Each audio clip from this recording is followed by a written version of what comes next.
एक बच्ची गुनगुनाते हुए ड्राइंग कर रही है। वो अपनी ड्राइंग अपने पापा को दिखाती है जो एक ट्रैक्टर की मरम्मत कर रहा है। फिर वो ड्राइंग अपने भाई को भी दिखाती है।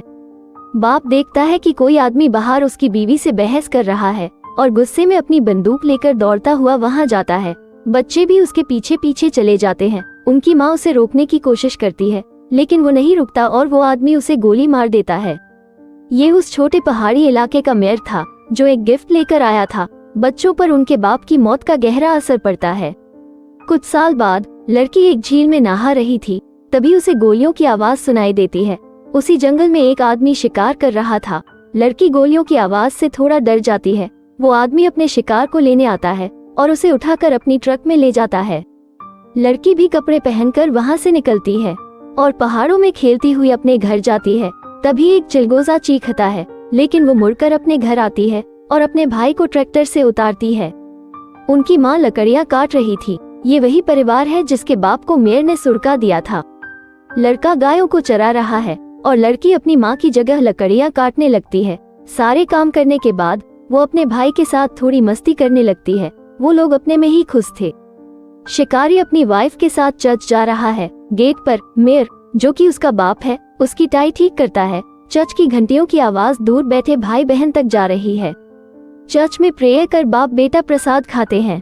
माँ लड़की को किसानों का पर्चा देती है और दोनों भाई बहन पैसे लेने टाउन की तरफ जाते हैं। रास्ते में उन्हें वही शिकारी एक घोड़े को खिलाता हुआ दिखता है। फिर वो दोनों आगे चले जाते हैं। टाउन में वो दोनों पर्चा दिखाकर पैसे लेते हैं। जाते समय कसाई उनको देखकर कुछ सोचता है और काम पे लग जाता है। मेयर भी अपने बंगले की खिड़की से उन दोनों को देखता है और जब लड़की पलट कर देखती है तो वो अंदर चला जाता है। फिर भाई बहन जंगल से होते हुए अपने घर आ जाते हैं। उनके घर के बाहर वही गिफ्ट रखा था। लड़की बाहर पानी लेने आती है तो उसे वो गिफ्ट दिखता है। इधर उधर देखकर वो गिफ्ट लेकर अंदर चली जाती है। गिफ्ट के अंदर एक खूबसूरत ड्रेस थी जिसे लड़की आईने में देखकर चेक करने लगती है, लेकिन उसकी माँ वो ड्रेस देखकर उसे चूल्हे में फूंक देती है। इसी बीच लड़का गायों को चराकर उनका दूध निकालता है और अपनी बहन के साथ पतंग उड़ाता है। फिर वो दोनों जंगल में जाकर थोड़ी मस्ती करने लगते हैं और बारिश होने के पहले घर पहुंचकर एक कड़क नींद मार लेते हैं। उठकर लड़का घर की थोड़ी मरम्मत करता है और लड़की जंगल में नहाने चली जाती है। लड़का अंदर जाकर देखता है कि उसकी माँ अभी भी बेड पर पड़ी है। वो पास जाकर उसकी सांसें चेक करता है। उनकी माँ गुजर गई क्योंकि वो थोड़ी बीमार थी। इसी बीच लड़की झील में जाकर नंगी होकर नहाने लगती है और फिर थोड़ी सनबाथ भी ले लेती है।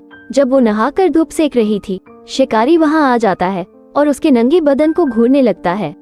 लड़की की आंख खुलती है और वो घबरा कर खड़ी हो जाती है। शिकारी उसके जुल्फों से खेलने लगता है और उसके गालों को सहलाता है तो वो डर जाती है और भागने की कोशिश करती है, लेकिन शिकारी उसका रास्ता रोक देता है और उसका मुंह पकड़कर किस करने की कोशिश करता है, लेकिन लड़की उसे नाखून मारकर एक चांटा जड़ देती है तो गुस्से में आकर वो उसका गला दबाकर उसे नीचे गिराता है। लड़की छटपटाती है लेकिन शिकारी उसे पलटाकर मुंह मारने लगता है। फिर लड़की को दबाकर वो अपनी पैंट खोलकर बेल्ट निकालता है।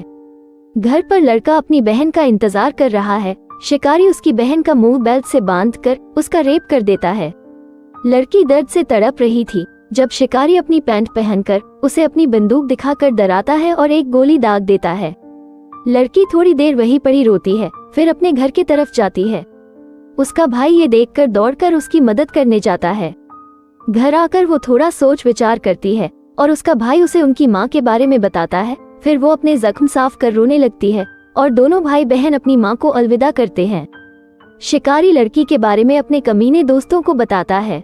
लड़का और लड़की अपने माँ की लाश को पहाड़ों के बीच अपने बाप की कब्र के पास दफना देते हैं और दुआ करते हैं।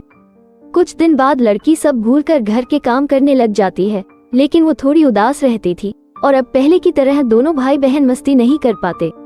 लड़की अपनी माँ के साइन कॉपी कर किसानों का पर्चा तैयार करती है और क्लर्क के पास पैसे लेने जाती है। क्लर्क उसकी शक्ल देखकर समझ जाता है कि इस बच्ची के साथ कुछ घिनौनी हरकत हुई है। वो उसे पैसे देकर पुलिस का नंबर घुमाता है। लड़की पैसे लेकर चर्च जाती है।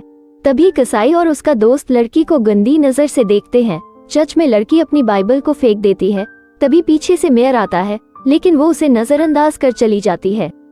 कसाई उसका रास्ता रोक उसे छेड़ता है और फिर जाने देता है। वो डर के मारे दौड़ते हुए घर जाती है और बंदूक निकालकर उसे लोड करती है। रात को लड़का सो रहा था और लड़की बिस्तर पर बंदूक लेकर लेटी थी। तभी बाहर कुछ आवाज आती है और लड़की जाकर देखती है, लेकिन उसे बाहर कोई नहीं दिखता। तो वो अंदर आती है और तभी खिड़की से कोई गुजरता है और लड़की उस पे गोली चला देती है। उसका भाई जाग जाता है।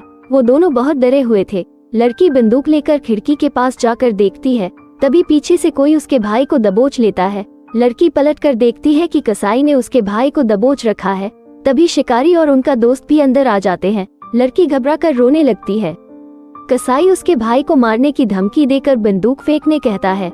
लड़की रोते हुए बंदूक कसाई को दे देती है।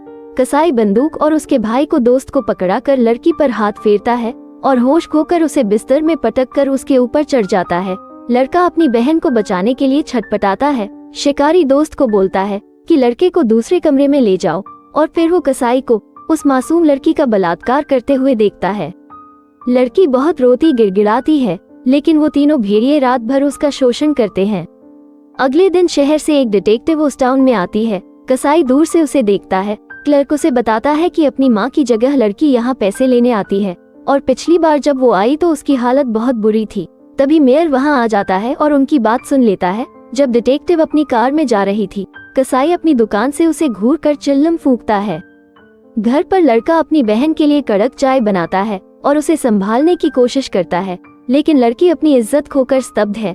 लड़का बाहर जाकर देखता है कि एक कार उनके घर आ रही है और दौड़कर अंदर चला जाता है। जब कोई दरवाजा नहीं खोलता तो डिटेक्टिव बाहर से घर की जांच करने लगती है। भाई बहन डर के मारे छुप गए थे। डिटेक्टिव अंदर जाकर छानबीन करने लगती है। उसे वो गर्म चाय की कप मिलती है, लेकिन लड़का और लड़की डर के मारे बाहर नहीं निकलते और डिटेक्टिव वहां से चली जाती है। उसके जाने के बाद भाई बहन बाहर आकर उसे जाते हुए देखते हैं। इसी बीच मेयर उनके बाप के कब्र पर जाकर देखता है कि उनकी माँ भी मर चुकी है। शाम होते ही लड़का बंदूक लेकर दरवाजे पर पहरा देने लगता है। मेयर अपने बेटे के पास आकर बैठता है और अकेले में उससे थोड़ी पूछताछ करता है। अगले दिन शिकारी और कसाई चर्च के बाहर मिलते हैं, और जब सब चर्च में थे, डिटेक्टिव भी वहां आ जाती है। लड़की घर पर कपड़े घड़ी कर रही है। बाहर उसका भाई कुछ कर रहा था। शिकारी और कसाई बंदूक लेकर फिर से हरामपंती करने निकलते हैं। लड़की गाड़ी की आवाज सुनकर भयभीत हो जाती है। लड़का बंदूक लोड कर गेट पे जाता है, लेकिन वो लोग गाड़ी दूर खड़ी कर पैदल आगे बढ़ते हैं। लड़का अंदर जाकर देखता है, उसकी बहन डर के मारे फूट फूट कर रो रही है। वो तीनों कमीने उनके घर के तरफ बढ़ते हैं। लड़का अपनी बहन को होश संभालने बोलता है। वो तीनों बंदूक लेकर घर के बाहर आ जाते हैं और उन दोनों भाई बहन को ढूंढने लगते हैं। तभी उनका दोस्त उन्हें पहाड़ों में भागता देख निशाना लगाता है, लेकिन लड़की को देख गोली नहीं चला पाता। कसाई और शिकारी बाहर आकर उनके पीछे जाते हैं। भाई बहन पहाड़ों के बीच भागते हुए जंगल की तरफ जाते हैं। ये तीनों भी उनका पीछा करते हुए जंगल में घुसते हैं। एक नदी के पास पहुंचकर लड़की अपने भाई को छुपने बोलती है, तो वो नदी की दूसरी तरफ जंगल में चला जाता है और लड़की नदी के किनारे किनारे आगे बढ़ती है। शिकारी को उसके पैर के निशान मिल जाते हैं और वो लोग भी नदी के किनारे आगे जाते हैं। फिर कसाई और शिकारी ऊपर चले जाते हैं। लड़की नदी के किनारे खाई में घुसती है। उनका एक दोस्त भी उसके पीछे जाता है। लड़की को गोली की आवाज आती है और वो डर जाती है। कोई लगातार 3-4 गोलियां दागता है। लड़की घबराकर इधर उधर देखने लगती है। तभी खाई के ऊपर से शिकारी उसे देख लेता है और उस पर गोलियां चलाने लगता है। उनका दोस्त भी खाई के अंदर घुसता जाता है। इसी बीच डिटेक्टिव क्लर्क के घर पहुंच जाती है, लेकिन वो गेट नहीं खोलता। लड़की खाई से निकलकर नदी के किनारे भागती है और झरने के पास पहुंचकर ऊपर चढ़ने लगती है, लेकिन उनका दोस्त उसे देख उसका पीछा करता है और उसकी टांग पकड़कर उसे नीचे गिराने लगता है। दूसरी तरफ ऊपर से कसाई उन पर निशाना लगा रहा था। तभी शिकारी उसे उन पर गोली चलाने से रोकता है और गोली उनके ही दोस्त को लग जाती है, जिससे कसाई और शिकारी में थोड़ी मुठभेड़ हो जाती है और लड़की मौके का फायदा उठाकर भाग जाती है। वो दोनों आगे जाते हैं और लड़की झरने के ऊपर चढ़ जाती है। लड़के को जंगल में भटकते हुए उनकी गोली की शैल मिलती है। कसाई और शिकारी एक जगह रुककर सुट्टा फूंकते हैं और हल्के होते हैं। फिर शिकारी अपनी स्नाइपर लेकर आगे चला जाता है। लड़का चुपके से आगे जाता है, लेकिन कसाई उसे पकड़ लेता है और उसे उठाकर अपने साथ ले जाता है। लड़की जंगल में भटकती हुई जंगल के अंदर चली जाती है। वो इधर उधर देखती है और डर के मारे जंगल में घुसती जाती है और एक मूर्ति के सामने जाकर बेचैनी से देखने लगती है। डिटेक्टिव उनके घर के बाहर एक सुट्टा फूंकती है कसाई लड़के को लेकर शिकारी से मिलता है और जब वो लोग सट्टेबाजी कर रहे थे, लड़की चुपके से उन्हें देख रही है। लड़की कोयल की आवाज निकालती है और उसका भाई समझ जाता है। वो भागने की कोशिश करता है तो कसाई भी समझ जाता है और शिकारी को लड़की के पीछे जाने बोलता है। कसाई लड़के को उठाकर अपने साथ ले जाता है। लड़की एक गड्ढे में छुपी थी और शिकारी उसे बिना देखे आगे चला जाता है। कसाई लड़के को डराता है लेकिन कुछ सोचकर फिर उसे लेकर आगे चला जाता है। लड़की ऊपर उनका इंतजार कर रही थी। वो पत्थर फेंककर कसाई का सर फोड़ देती है और लड़का भागता है तो कसाई उसे पकड़ने की कोशिश करता है और गिरकर उससे गोली चल जाती है। कसाई उन दोनों के सामने दम तोड़ देता है। तभी शिकारी उन पर गोली चलाने लगता है। लड़की भाई को भागने बोल खुद भी दूसरी तरफ भाग जाती है। लड़की भाग रही है और शिकारी गोलियां चलाते हुए उसे दौड़ा रहा है। वो लड़की की जांघ पर गोली मारता है और वो गिरकर छिप जाती है। फिर वो नदी के पास आकर अपने जांघ को देखती है और एक टूटे हुए पेड़ से नदी पार कर दूसरी तरफ एक गुफे में घुसकर छुप जाती है। लड़का भागता हुआ घर पहुंचता है और इसी बीच रात हो जाती है। सुबह जब उसकी नींद खुलती है तो डिटेक्टिव वहां होती है और उसे संभालती है। लड़का वापस सो जाता है और सपने में अपनी बहन के साथ मजे करने लगता है। लड़की भी वही सपने देख रही थी। तभी उसकी नींद खुलती है और वो अपने आप को गुफा के अंदर नंगी पाती है।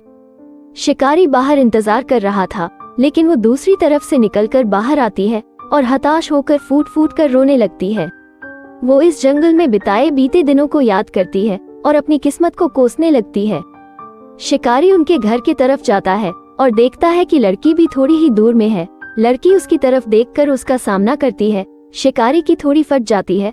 तभी डिटेक्टिव और उसका भाई बाहर आते हैं और उसके नंगे जिस्म को ढकते हैं। डिटेक्टिव भाई बहन को अपने पीछे कर लेती है लेकिन लड़की आगे बढ़कर शिकारी का सामना करती है। शिकारी अपने गन उठाकर उस पर निशाना लगाता है। लड़की गोली खाने के लिए अपना सीना तानती है लेकिन तभी शिकारी पे कोई गोली दाग देता है। ये शिकारी का ही बाप था। लड़की तमाशा देखती है जब शिकारी गिरकर दम तोड़ देता है। मेयर लड़की के पास जाकर उसे अपनी बंदूक देता है और उससे माफी मांगकर अपनी जान लेने को कहता है लेकिन लड़की बंदूक नीचे कर अपने भाई से गले मिलती है और वो दोनों भाई बहन अपने घर को चले जाते हैं। चैनल को सब्सक्राइब करना ना भूलें और बेल आइकॉन को प्रेस करें ताकि आप ऐसी और भी वीडियोस देख पाएं। धन्यवाद।